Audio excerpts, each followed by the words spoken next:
it hit me to my core of like, wow, like that's not healthy. Obsession is not love. Obsession is objectifying the person. It's it's not fair to them. Because if you're obsessed with someone, you are not keeping in mind that they're a whole person.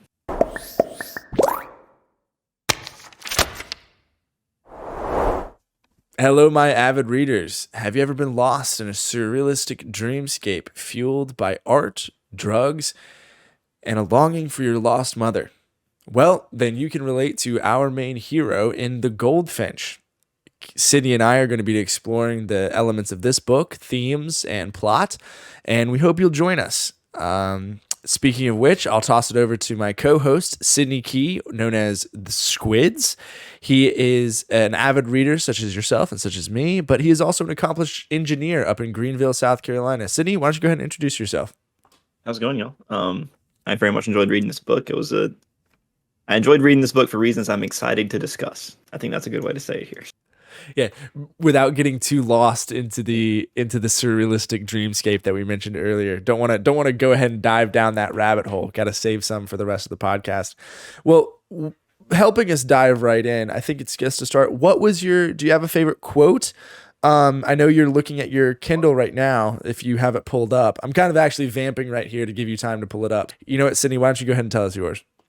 But depression wasn't the word. This was a plunge encompassing sorrow and revulsion far beyond the personal, a sick, drenching nausea at all humanity and human endeavor from the dawn of time. Oof, that is a good one. Tell us why that resonates with you. Tell us. I mean, the language is beautiful, but go beyond that. What made you pick that quote? So it resonated with me because I have never before read a book that so aptly made me experience the emotions it was describing. And reading this section, I was feeling that. It was so appropriate. I think it is a masterpiece that sentence I just read, which is just about as dramatic sentence as you could imagine, did not seem out of place in that paragraph. That just stunned me. So I had to highlight it. It's my favorite quote. I think that's a good. It's funny is I actually highlighted that one as well. It's actually in some of my quotes. I think you'll see throughout this book, it's not overly surrealistic. I'm going to use that word a lot because I love the fact that this book actually opens with a quote about surrealism. And I think I'm glad it did because it made me notice the surrealistic elements, which I don't feel like you see a lot in literature. I feel like surrealism is more acquainted with art, which is very apt because of what this book covers.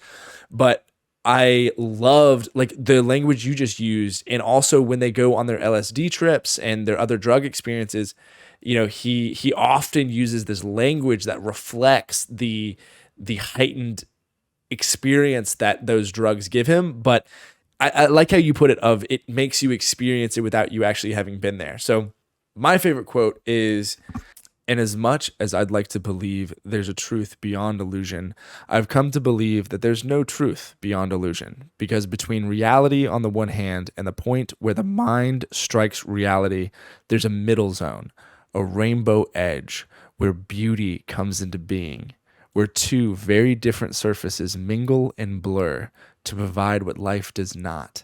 And this is the space where all art exists and all magic."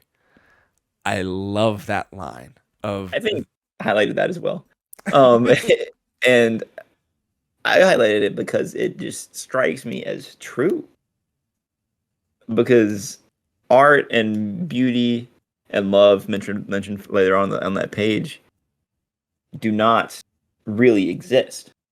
Yeah. Right? They're entirely human constructs. And so functionally, the statement is correct.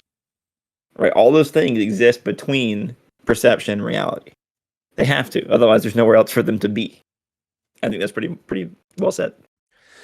And it sets up this idea that there are two sides, right? There's reality, and then there is fiction. There is magic. There is what is it? What does it actually say? Fantasy. That's that's the better way to put it. Illusion. There are these two different camps, and this whole book kind of straddles him dealing with the harshness of reality by diving into illusion and diving into fantasy and losing himself in that. Whereas right here at the end of the book, he's reflecting on the idea that, okay, the mixing point between those two is where you want is where magic, where art is, because reality is this harsh reality, and then there's this illusion and fantasy that you can lose yourself in and indulge yourself in, and you don't want to lose yourself in. It's bad. It can take you to some really dark places, but when those two come together, that's where you get art.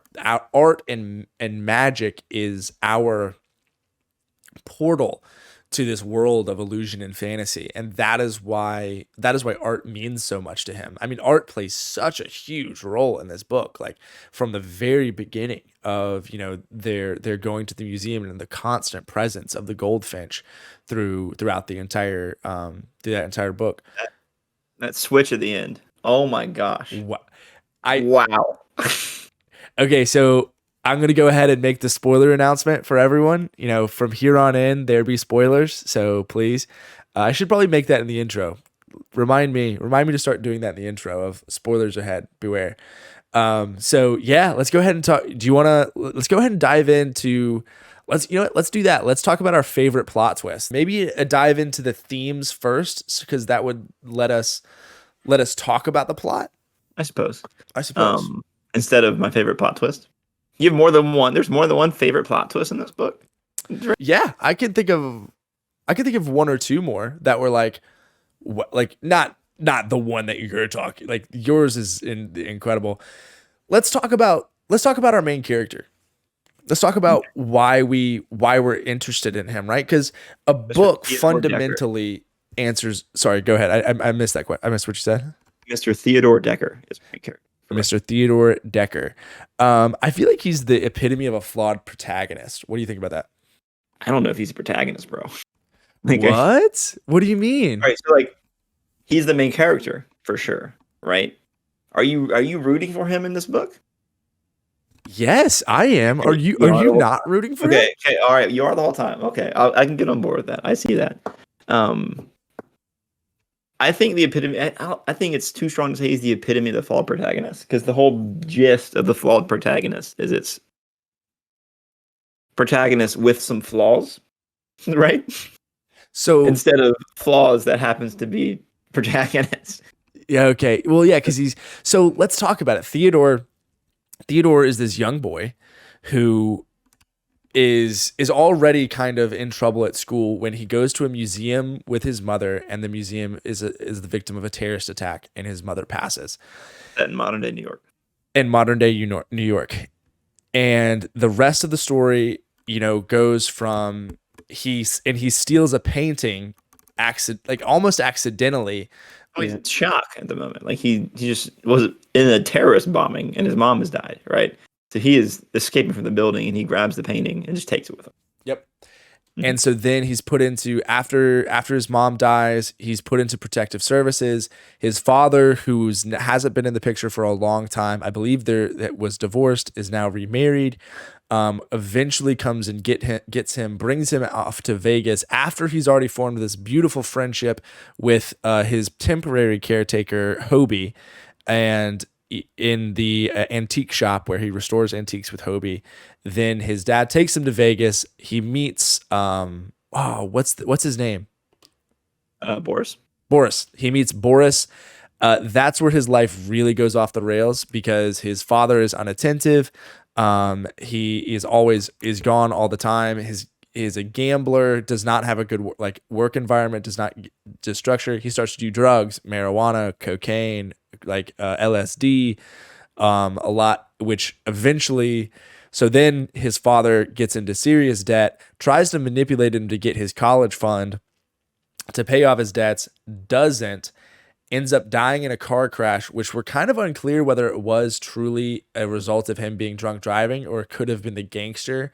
I don't know if did you feel like it was drunk driving, or do you feel like it was the thing, they killed him and then put him in a car? It was the gangster, because they mentioned what's his name showing back up at the house a bunch to make sure that didn't show back up. Okay, I can get with that. So his dad dies, and he goes back to New York City. He runs away from his dad's girlfriend back to New York City, steals a bunch of money, and then grows up in New York City.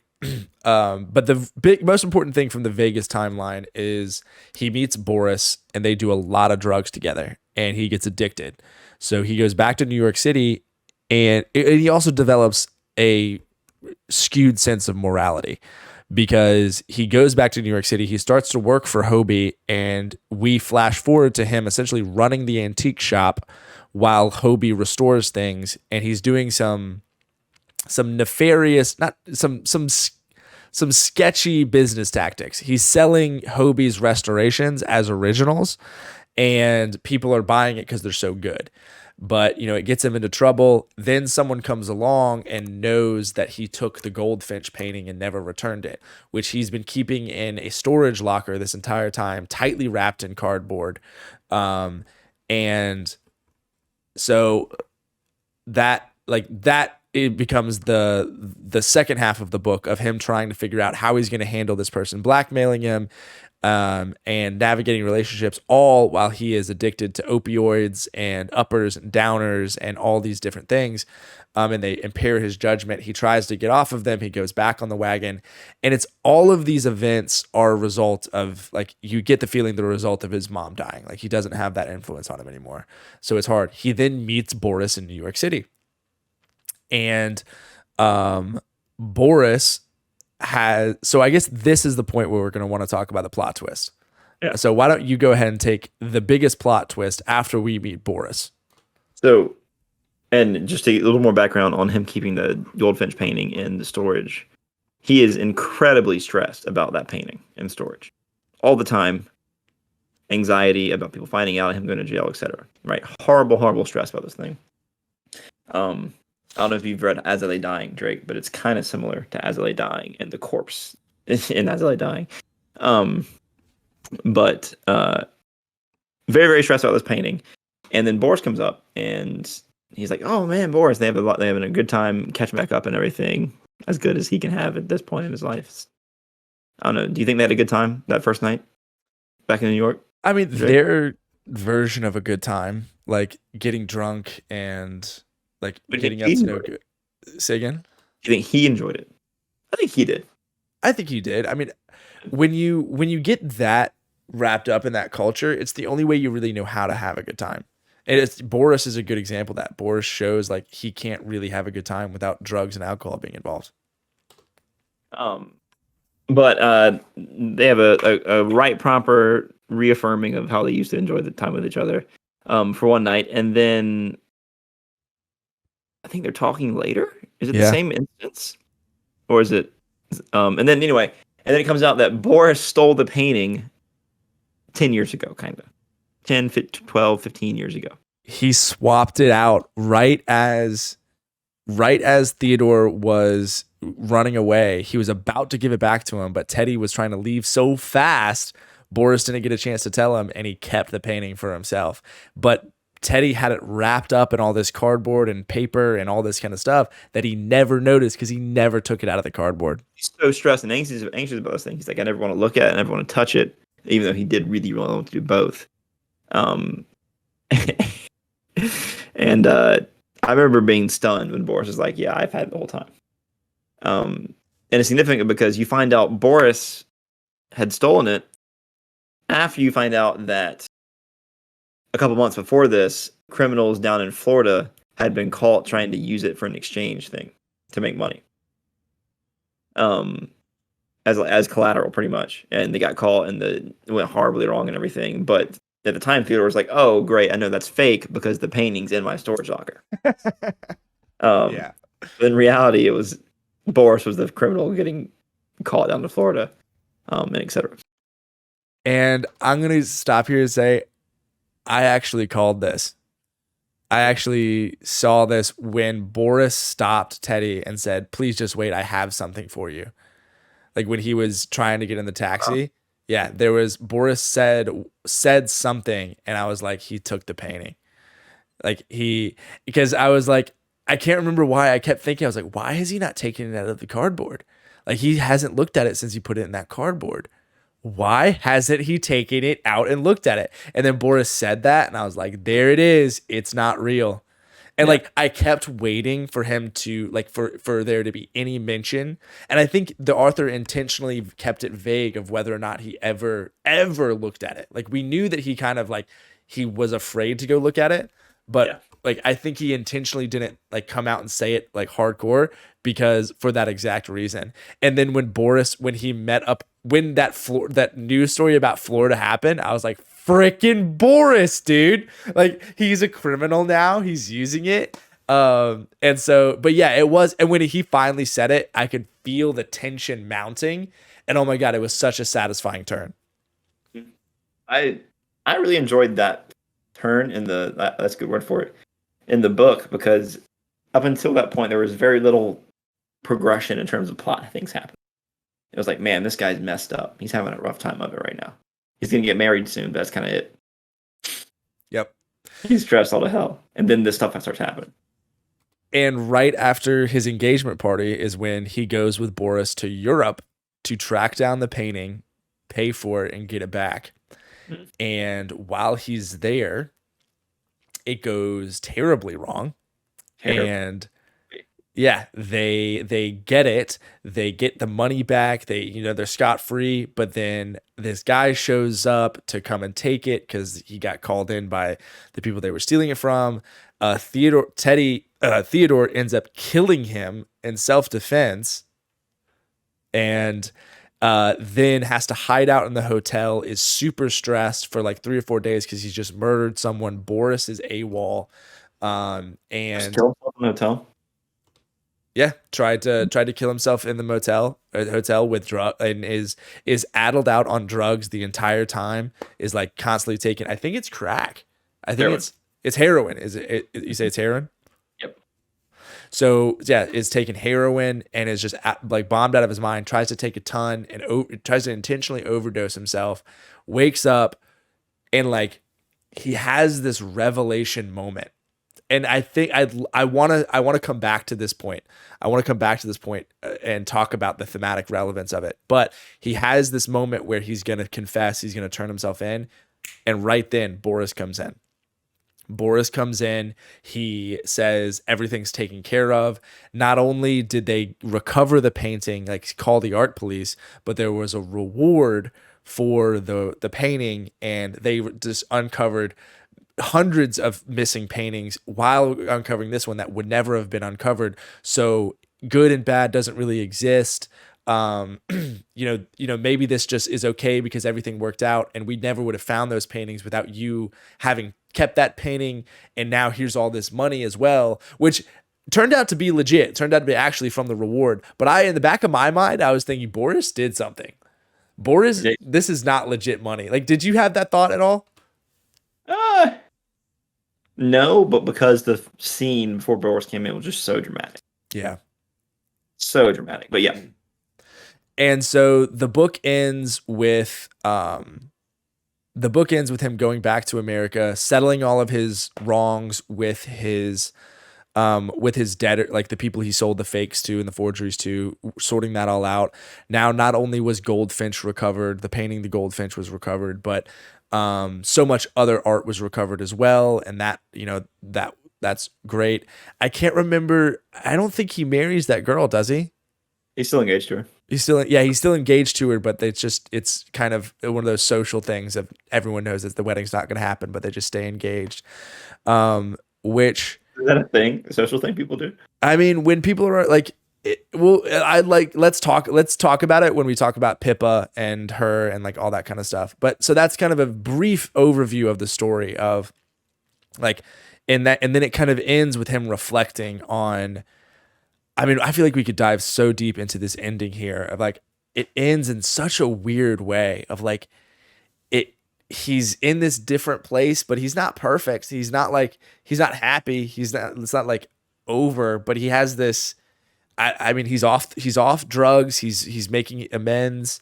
I think he's in a better place, but I don't know. Like how do you feel about the ending? The ending really struck me as weird. when I read it. Like I was like, this is like because nothing has occurred really, um, at all to the end. Like he's doing the things you kind of expected him to do about writing the furniture situation, and he's traveling a lot. And he's being reflective. But I honestly, I think now that I consider it now, saying out loud, that is a huge change. I correct me if I'm wrong here, but is he reflective at any other point in the book? No, he's not. I think that's the whole bit of the end there. He is actively being the narrator is being reflective instead of being reactionary. Let's go ahead and read the last paragraph. What do you think? Let me go look at it. Well, specifically the last section after the part that I read. For if disaster, this is literally what we end on.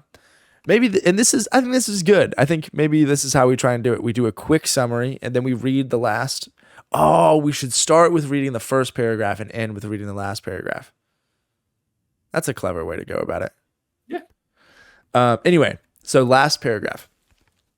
For if disaster and oblivion have followed this painting down through time, so too has love. Insofar as it is immortal, and it is, I have a small, bright, immutable part in that immortality. It exists and it keeps on existing, and I add my own love to the history of people who have loved beautiful things and looked out for them, and pulled them from the fire and sought them when they were lost, and tried to preserve them and save them while passing them along literally from hand to hand, singing out brilliantly from the wreck of time to the next generation of lovers and the next.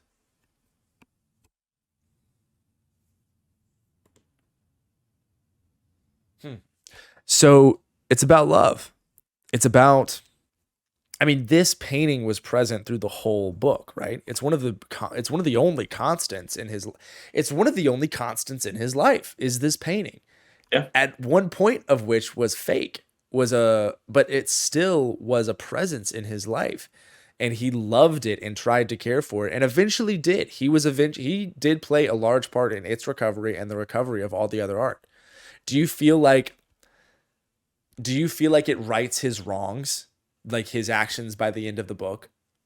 I don't think he's made many wrongs by the end of the book. Yo, he sold a lot of forgeries. Well, yeah, I mean that's a wrong. But I mean, like in terms towards the painting, I don't think he did like a central wrong towards the painting at all. And how old was he when he took it? I think it's less about when he took, like 10 or 30, like really young. But I think it's less about the wrong is less about that he took it and that he never returned it. Yeah. Well, I guess he couldn't have returned it. Yeah. So was he really guilty? Unless he did it before 15. That's true. Was he really guilty of keeping it out of the museum? Because he really never. That's really interesting when you think about the fact that he technically committed a crime by not returning it, but he never actually had possession of but he thought that he did. I mean, like he thought that he was committing a crime, and I want your opinion on this. So the Goldfinch, the painting, has a small chain that attaches from the bird and keeps him still and keeps it captive. What do you think the chain was in this story that kept Theodore captive? It's the painting, man. The painting itself. The reason I brought it up here is because I'm leaning towards agreeing with you, right? Because it ties him down and makes him feel like, do you think it contributed to the anxiety that he felt that eventually led him to like pursuing drugs and that kind of thing? That's the chain, or what are you saying? That's what I'm trying to figure out. I don't know whether the chain is the painting or is addiction. Because I feel like the addiction is such a stronger analogy for that chain, for that in cage, that captivity, that privacy. Because addiction keeps you tied down, in especially because it always talks about how Theodore never really looked at the chain, like he never really noticed the chain. He only looked at the painting, and I feel like there's an analogy there for the drugs and for his addiction. What are you looking up right now? I was looking up the real painting. Yeah. I was curious if it was real. It is real. Kind of like you'd expect it to. Yeah. But I don't know. Like, I think the drugs, honestly, more than anything, were more of a device than an actual significant plot point, if that makes sense. I disagree. I feel like they play a huge role, and like they're his addiction. They're his coping mechanism. They are what spirals him out of control after his mother dies. Like he never develops a coping mechanism for the death of his mother. That's true. I was viewing the drugs as more of like their present tense, affecting him as an adult. But when you consider that, because he started doing the opiates and stuff when he got back to New York. Mm. Um, I think the hardest drug he did in Vegas was LSD. Yeah, and well, he got his opiates from stealing from his step mom or whatever, girlfriend, whatever it was. Yeah. Mm-hmm. That's a good question. I think the changed the painting though, because I think the painting is one of his big coping mechanisms. Right, he's got this like stuck real physical object relating his very legitimate case of PTSD, and you just can't escape it, right? Because like in my head, imagine if you had a stressful souvenir from the occasion that created your PTSD, right? So not even stressful as in like getting that souvenir was stressful. It's this souvenir is actively causing me current stress, right? Because if someone finds it, I'm going to jail. And then lo and behold, it looks like someone knows he has it and they're trying to blackmail him for it. And you can't enjoy it. The reason you keep it is because you find it beautiful and because it reminds you of your mother and reminds you of the good times, but you can't even enjoy the good of it because you have to keep it hidden. And sounds like a chain to me. Say again? Sounds like a chain to me.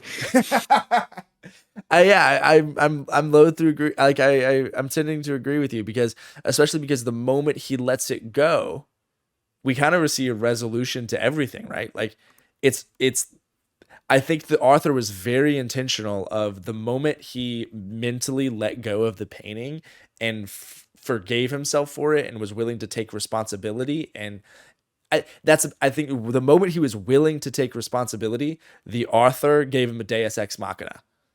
Like he constantly had this worry of consequences, right? The concern of the consequences was eating him up, chaining him down much more than the actual consequences ever really would have, right? Because I think we all had this feeling of, dude, no one's gonna care. Like they'll back. Like yeah, it's no worry. Like people are gonna understand, dude. You're a kid and you were just scared. Like just do it. Rip off the Band-Aid. But that fear that no, I'm gonna go to jail. That oh no, Hobie is gonna go. That just it also is a bit of a justification, a bit of because he wanted to keep it. But that I feel like when I was reading this, I was like, there's a lot of ways you could turn a painting in where they don't find out you're the one turning it in. Very simply, right? Like, and I think that goes to being like he didn't want to turn it in. He didn't want to let go of it. And so he used the fear of the consequences as a justification for being able to keep it. You know what I mean? Yep, absolutely. And then once he made peace with those consequences, once he accepted responsibility and accepted the consequences, his addiction went away. Then the actual problems went away. And I do think he is happier at the end of the book. Like say again. Yeah. He has the ability to reflect instead of just panic. Yeah. Right. He's able to move forward. Mm-hmm. Which I don't think he's done at all until that point. Yeah, I think he was what 26, 30 or something by the end of the book, and I think he was still a 15-year-old kid until he accepted those responsibilities and moved on. Absolutely. Yep. I think that actually really helps my opinion of the end of the book here. Me too, actually.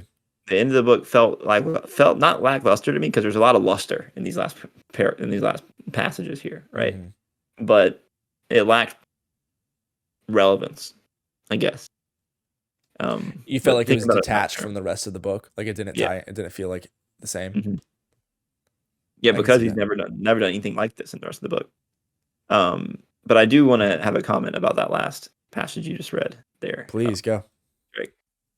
So remember, this book does not exist in a vacuum, right? This book won the Pulitzer Prize, right? For which is like a not trivial issue, right? Yeah. Which supposedly means that it embodies most of the ideals that folks these days consider good literature, right? And so I think that follows the one-to-one relationship. Then, well, if that's true, then it should provide a pretty good view into the general mind and approach society uses to handle complicated issues like that, like was presented in this book, right? Mm.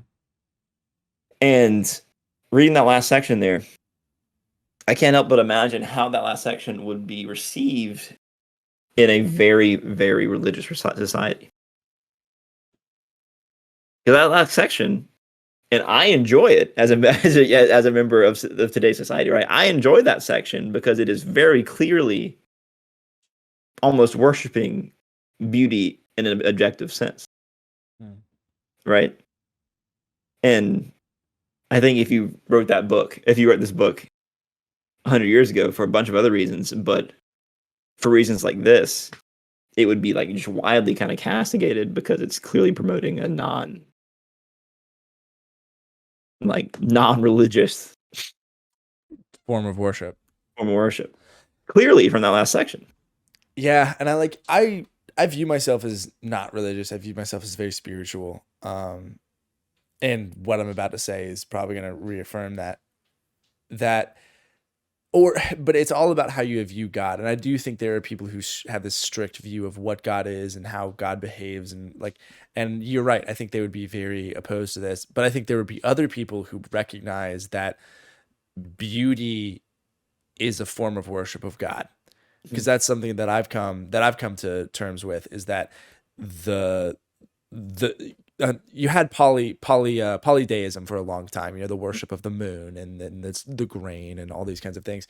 And I've realized recently that like I think God because I do believe in a singular entity that like created or designed the universe. So I think he does want, credit or worship towards him, but worshiping those things actually makes sense if you're worshiping them in the vein of his beauty. So that's a poor way to say it, but like worship the moon is a guide from God to show his beauty. All beautiful things are an example of the universe essentially showing off of like this is a beautiful thing. Yes, worship it, because by worshiping it you're worshiping me, the universe, me, God, because everything of beauty I created. But people do not have that opinion. People are there are certain people who follow religion in a way that you must worship directly to God, and indirect worship is not acceptable and is blasphemous. Whereas I see that God put beauty in the world to be worshiped as a form of worship of him. I worship at the altar of theater. Like I worship at the altar of like theater's the biggest one, but like actually of nature. Like, and I think that's a very, very clear one of him. Of I've put these forests, these mountains, the moon, the sun. I've made these things as examples of my power, and by worshiping them, you appreciate the beauty in them, and you appreciate the beauty of what I create. Which I don't know if is that outside the scope of kind of what you're saying with that paragraph? I don't know if I No, not kind at of all. want to. Because that paragraph, reading it the first time I read it, even not, but especially now as well, struck me as just very, very modern religion, Yeah. right? And it's not something that I think is like really transparent because you think of religion, you think of church, right? Yeah. But I think that paragraph, this last section here, where he's trying to find meaning in what he's doing, is very religious in its approach and tone. It's just religious about the thoughts of a very troubled guy getting his thoughts together, which I think is just really, really fascinating from the point of view of this author who wrote this, right? Like, I actually would be really interested to look through this last section and look for like relations to just general theology and like that kind of phrasing and stuff. Yeah. So I want to, before we get too lost, and I think we've covered that theme very well of the chain and addiction and that area of the book.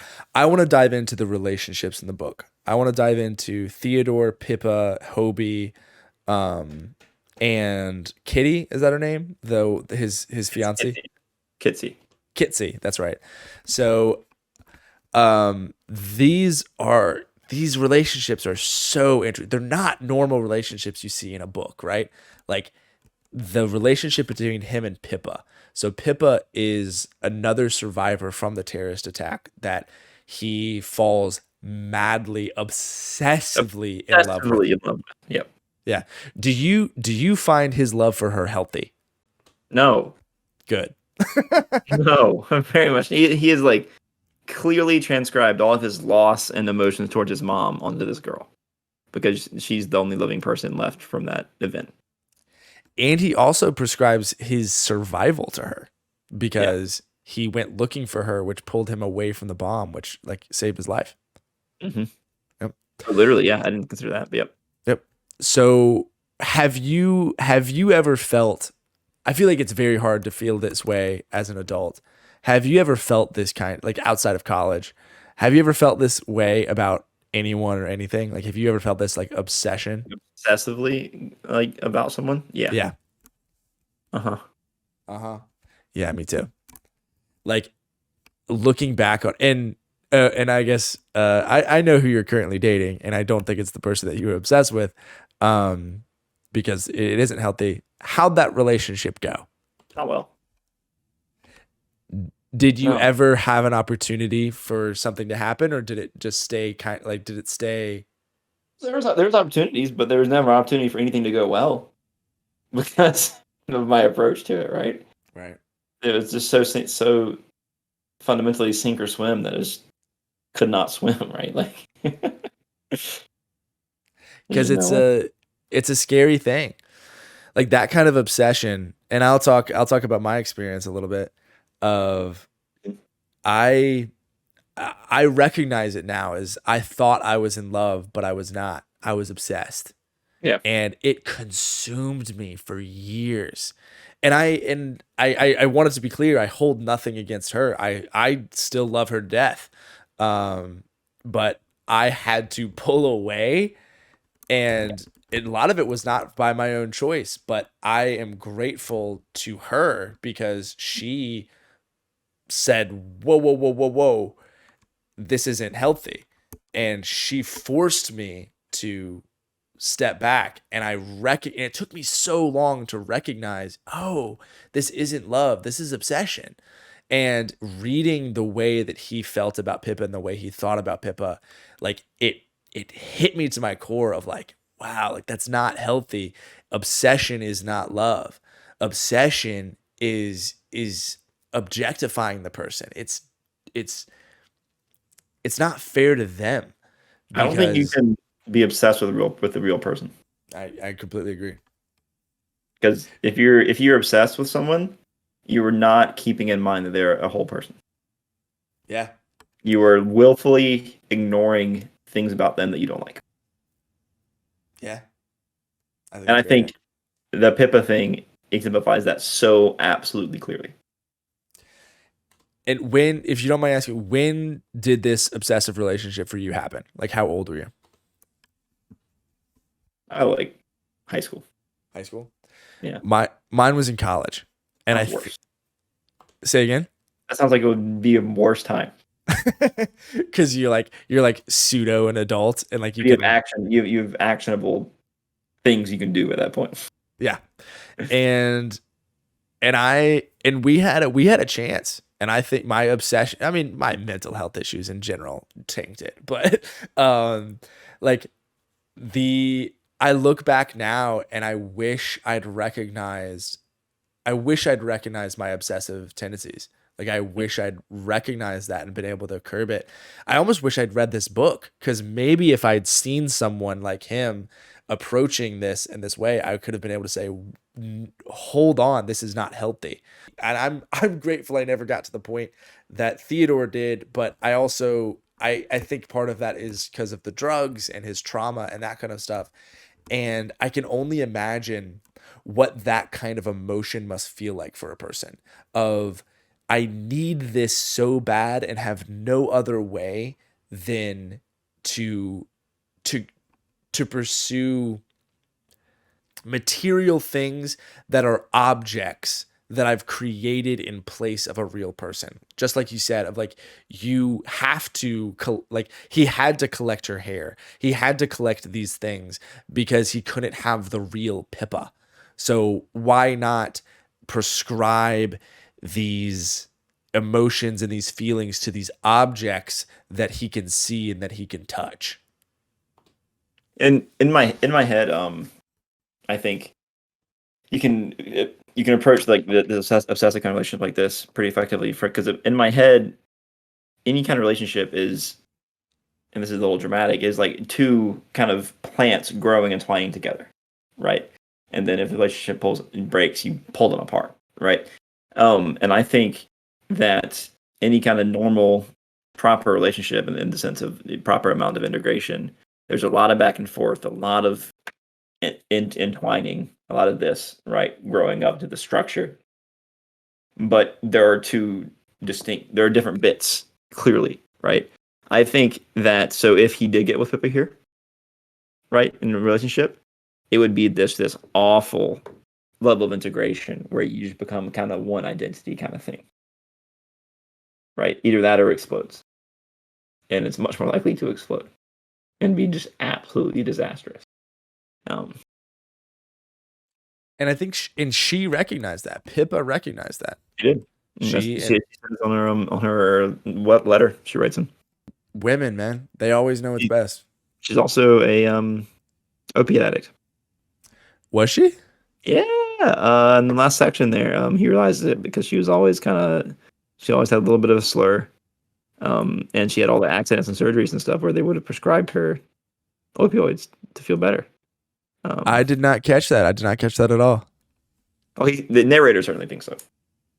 But good for Pippa. I mean, because when you're in that state, like that Theodore is in, you don't recognize how destructive your tendencies are, and you kind of have to have someone pull you out. So it's good on her for doing the right thing. Even because I'm sure it was hard. It would have been easy to indulge him. It would have been easy to take advantage of him if she wanted. It would have been easy, not even to take advantage, but to indulge herself in that obsession.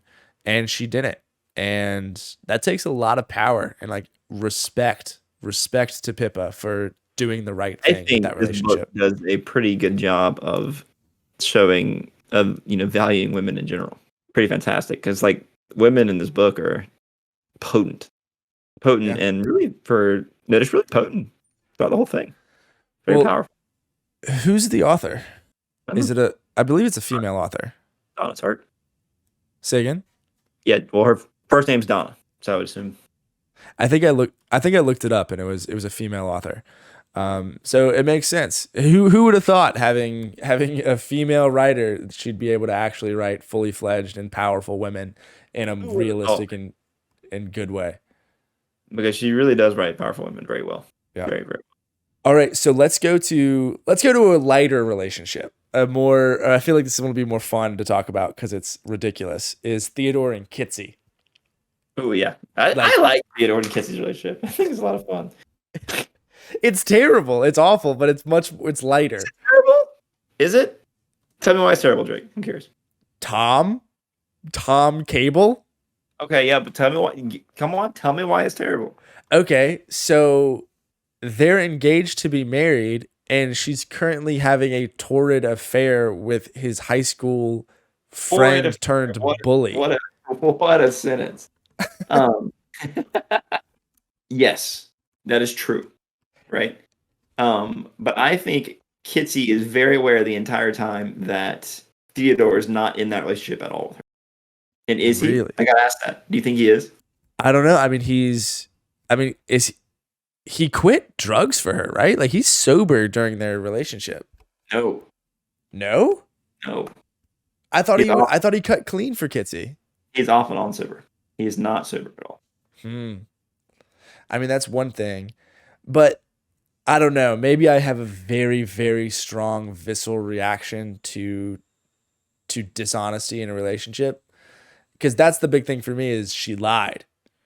Like she lied hard about Tom Cable. And I feel like she manipulated him to get him to stay. Like emotionally Oh, very twisted much him. so. Yeah, he says it's pretty clear. I think. Yeah, Yeah. yeah, very So much I so. so yeah, I think their relationship is pretty messed up after that point, like after that point.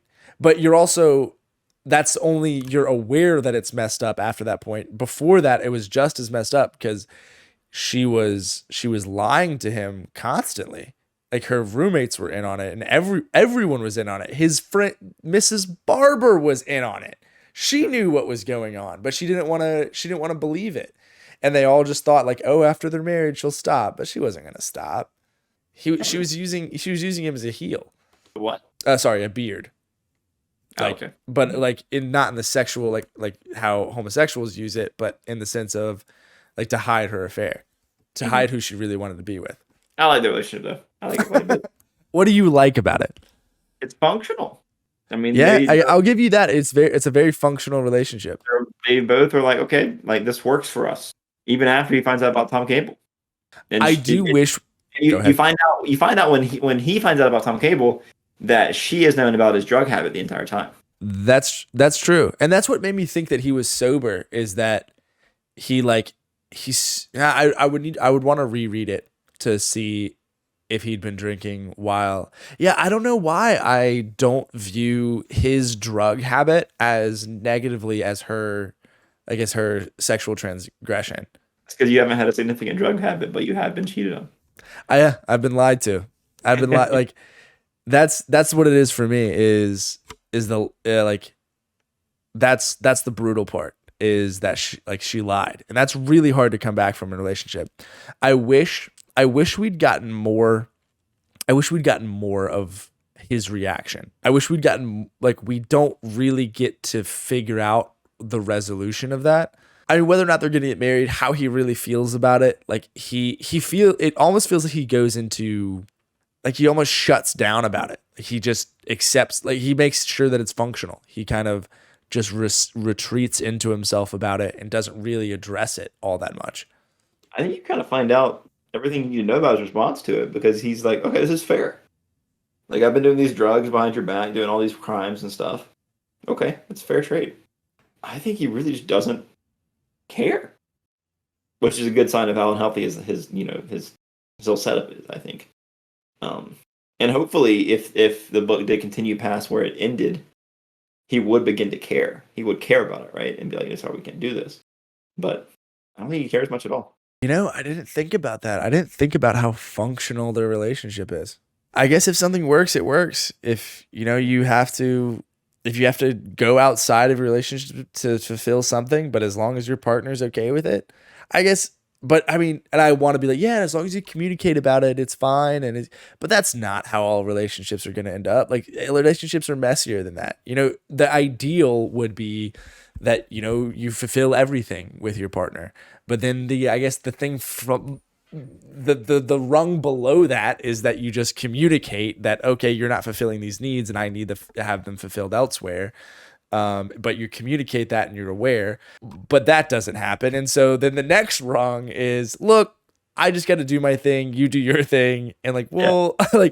like it works. We don't necessarily. It's not clean. It's not how the world tells us a relationship should be. But you know, we wake up every day and we don't want to overdose. You know, we wake up every day and you make me a little bit happier and I make you a little bit happier, and you know, we get through the day with each other, and that should be enough. And if you know, if you can curb your jealousy, then maybe this can work.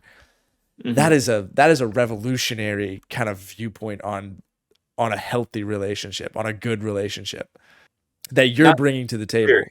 To be clear, not super on board with like the function of Kitsy and Theodore's relationship here, but I do like it for like them. If that makes Almost for people that are that messed up by just trauma in their lives that, like, you know, if you found anything that works, congratulations.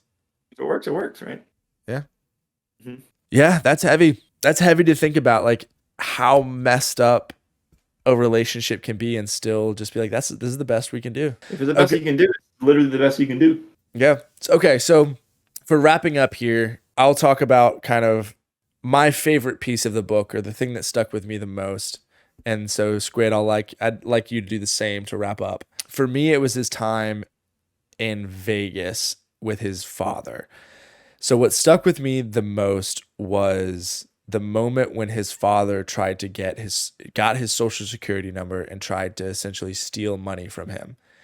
And the way the author set it up so that, like, the father is an absolute scumbag, but it doesn't feel like that all the time. He has moments where, like, you feel like he's connecting with Theodore. He feels like there's this good relationship, but then he makes these choices to try and steal from Theodore. And it's like, you scumbag, you dark garbage human being. When Theodore realizes that his father is dead, and it's because his father couldn't pay off his debts, and he couldn't pay off his debts because Theodore messed up getting the money from his college fund, because his college fund is locked, so it can only be used for school. And he messed up getting that, and it caused in his mind, it caused his dad to die. That relationship, that moment really stuck out in my mind of like, oh my God, I feel so strongly for this kid, and I want to tell him, like, it's not your fault.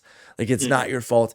But to see how easily that line could be made for a kid of his age. And the author did such a great job of being like, audience, you know that it's not his fault, but you also know exactly why he thinks it is. Yeah. And there's nothing you can do about it. And no one in this kid's life is going to tell him, because he doesn't have anyone. And so imagine what that would do to you. I'm going to show you what that would do to a kid. Yeah. And he did. So that is probably the moment of this book that sticks with me the most. What about you, Squid? The bits of me that stick with me the most from this book. I don't know if you remember this. This is a small detail. Do you remember the Noah's Ark in Hobby's house? I do. The book is framed with murder and stress and drug overdose, because that's how the book starts, right? The book starts with, opens up, he is incredibly stressed because of this murder, and does the classic thing like, here, I'm stressed, let me tell you why, and it goes all the way back, right? You catch all the way up, and he gets out of Amsterdam, and goes back to Hobby's house, and he's dropping on Hobby all this truth, everything that's going on. And as he's telling Hobby the issues that have been plaguing him for so long, you start feeling, for the first time in a long time in this book, some safety for the guy.